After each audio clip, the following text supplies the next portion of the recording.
మోపబడిన దోషములు భరింపజాలనివి. మా అతిక్రమముల నిమిత్తము నీవే ప్రాయశ్చిత్తము చేయుదు. నీ ఆవరణములో నివసించినట్లు నీవు ఏర్పరచుకొని చేర్చుకున్నవాడు ధన్యుడు. నీ పరిశుద్ధ ఆలయము చేత నీ మందిరములోని మేలు చేత మేము తృప్తి పొందెదము. మాకు రక్షణకర్తవైన దేవా భూదిగంతుల నివాసులందరికీ దూర సముద్రం మీదనున్న వారికి ఆశ్రయమైన వాడా నీవు నీతిని బట్టి ప్రియక్రియల చేత మాకు ఉత్తరమిచ్చుచున్నావు. దేవునికి మహిమ కలుగును గాక. ఇక్కడ కీర్తనా గ్రంథంలో దావీదు రాసిన కీర్తనలో దావీదు మాట్లాడుచున్నాడు కదా, మా ప్రార్థనలు అంగీకరించువాడా. ఈరోజు నేను చేసే ప్రార్థనలు దేవుడు దావీదు అంటున్నాడు కదా, దేవా నేను ప్రార్థన చేస్తున్నాను, నా ప్రార్థన అంగీకరించువాడా అని దావీదు దేవుడితో మాట్లాడడం మొదలు పెడుతున్నాడు అనమాట.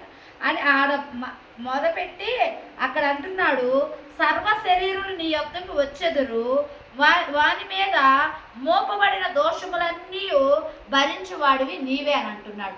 పాపములో, లోకములో, శాపములో ఉన్నవారు అందరి పాపాలు కూడా మా పాపాలు, మా శాపాలు అయితే మేము మొయ్యలేము, కానీ మా వలన అయితే మాకు ప్రాయశ్చిత్తము కాదు, కానీ మా వలన అయితే మాకు శుద్ధీకరణ జరగదు, కానీ మా వలన అయితే మాకు రక్షణ కలదు, కానీ మా పాపాలు నిమిత్తమే నీవు సిలువలో ఏలబడి నీవు మా కొరకు రక్తము కార్చి ఆ పరిశుద్ధ రక్తము ద్వారా మా ప్రతి పాపములకు ప్రాయశ్చిత్తం చేసిన దేవా నీకే మహిమ కలుగును గాకని దావీదు భక్తుడు ఈరోజు దేవుడు మనతో మాట్లాడుతున్నాడు.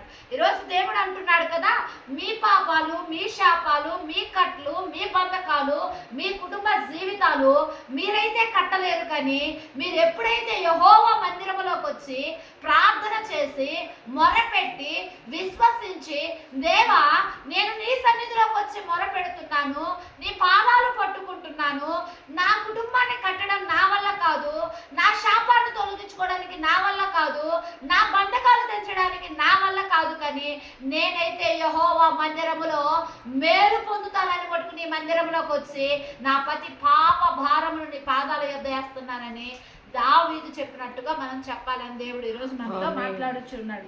అందుకే ఆడు అంటున్నాడు కదా, నీ మందిరములో మేలు పొంది నేను తృప్తిపరచబడుతాను అని. దేవుడు దావీదు ఇంకోటి చెప్పొచ్చు, నేను ఆరాధిస్తున్నానని మేలు పొందుతానయ్యా, నేను గొప్ప మందిరాలు కడుతున్నానని మేలు పొందుతానయ్యా, లేదా నాకు బలం ఉందని మేలు పొందుతానయ్యా, నాకు పెద్ద ఘనత ఉందని మేలు పొందుతానని అక్కడ రాయొచ్చు. కానీ అక్కడ దావీదు ఏమని రాశాడంటే, నీ మందిరంలోకి నేను వచ్చి నా పాపాలు ఒప్పుకొని నా పాపాలు ప్రాయశ్చిత్తం నీ రక్తం ద్వారా కడగబడి నేను శుద్ధీకరణ పొంది నీ మందిరములో నేను మేలు పొంది అటు సంతోషంతో నీవు నాకు ఉత్తరం ఇస్తావని చెప్పి దావీదు దేవుడితో మాట్లాడుతున్నాడు. దేవుడికి మహిమ కలుగును గాక. ఈ రోజు దేవుడు మనతో మాట్లాడేది కూడా ఏంటంటే, శ్రమ రాదని చెప్పను, కష్టం రాదని చెప్పను, అవమానం రాదని చెప్పను, విరుకు రాదని నేను చెప్పను, కానీ దావీదులాగా మనం ప్రార్థన చేసి దేవుడు వైపు మన భారమును మోసి మన అతిక్రమములు దేవుడి సన్నిధిలో ఒప్పుకొని మన ప్రతి పాపములు దేవుడి సన్నిధిలో ఒప్పుకుంటే మన పాపముల కొరకే ఆయన కలవరిగిరిలో నీ కొరకు నా కొరకు ప్రాణ త్యాగం చేసింది. ఎందుకంటే ఆ పరిశుద్ధుడి రక్తము కారితేనే తప్ప మన పాపములో నుంచి మనము విముక్తి కలగదని, కావాలనే ప్రభు పరలోకంలోనే కూర్చోవచ్చు, పరలోకంలోనే ఆజ్ఞయొచ్చు, పరలోకంలోనే ఇది కలుగంటే కలిగిన దేవుడికి మన పాపాలు తీసేయడం పెద్ద గొప్పతనమేమో కాదు. కానీ అయితే తండ్రికి కూడా కొన్ని ఆజ్ఞలు ఉంటాయి అన్నమాట.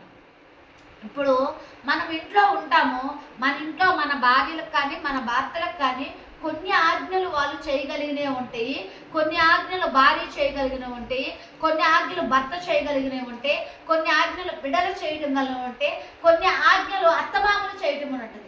ఒకే జీవితంలో కుటుంబంలో పుట్టినప్పుడు ఒకరి మీదే కుటుంబము కట్టబడదనమాట, ఒకరి మీద ఆ పెత్తనము సాగదనమాట. ఒక్కొక్కటి అయ్యానా ఒక్కొక్కరిని అక్కడ వాడుకోవాలన్నమాట. యేసుక్రీస్తు ప్రభువారు కూడా పరలోకంలో ఉండే మనందరి పాపాలు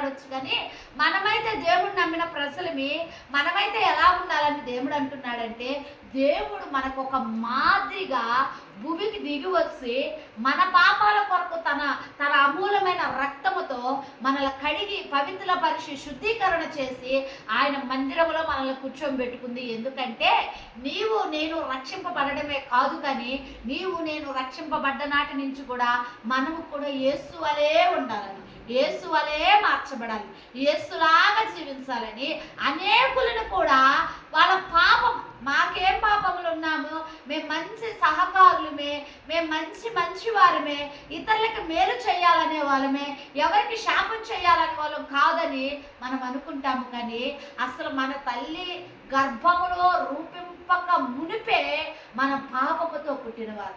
యేసుక్రీస్తు అయితే పరిశుద్ధాత్మతో పుట్టాడు, మనమైతే